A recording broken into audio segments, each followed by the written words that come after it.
During my work day, my cousin dropped off a present at work for me, and it was saying that I was going to be an auntie. So I called her after work and I congratulated her, and I asked her how she knew she was pregnant, and she kind of started talking about her symptoms, and all of a sudden the gears in my head started turning too. And so I stopped and got a pregnancy test and took it, and sure enough, it was positive. I was excited, but it was kind of a shocker. You know, I wasn't expecting it that soon. I just have a very low chance of getting pregnant in general. It's because I only have one ovary, so they said that the chances would be much smaller and it would decrease the older I got. Mac was born at 28 weeks gestation, and he was very small and needed a lot of respiratory support and also a lot of intense monitoring. He had many lines, cords hooked up to him, and required respiratory support throughout his stay in our NICU. He was born at 2 pounds, 5 ounces, and was 14 inches long. CentraCare has a pediatric ICU and an NICU to serve the kids of this area, allowing families to be closer to home and get the care they need.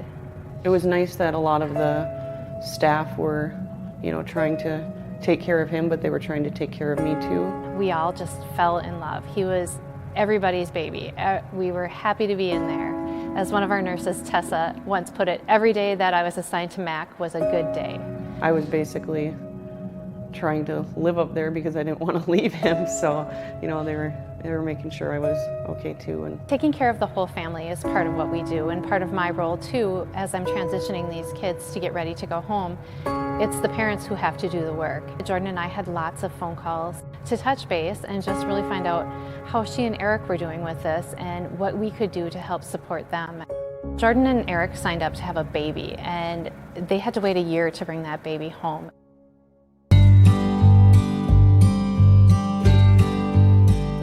He turned 2 on December 16th, but really the only thing that is kind of left hanging there is the G-tube, and also his lungs. When he gets sick, they get very gunky.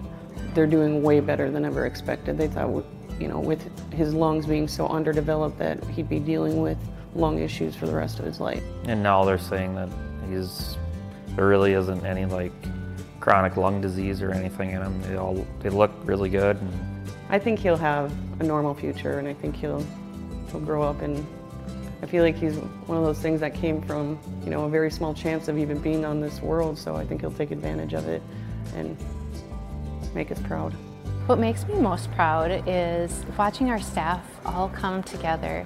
The doctors, the nurses, the respiratory care staff, all of our OTs, our developmental specialists, speech, PT, child life, dietitians, everybody, social work, everybody coming together for one common purpose. Everybody wants to do the best they can for this little guy, and to watch everyone come together and celebrate as he walked out the door that day, and everybody to be so vested. Everybody knew Mac, and it was a good sense of community, and it really fits with our goal at CentraCare, what we're trying to do and why we come to work every day.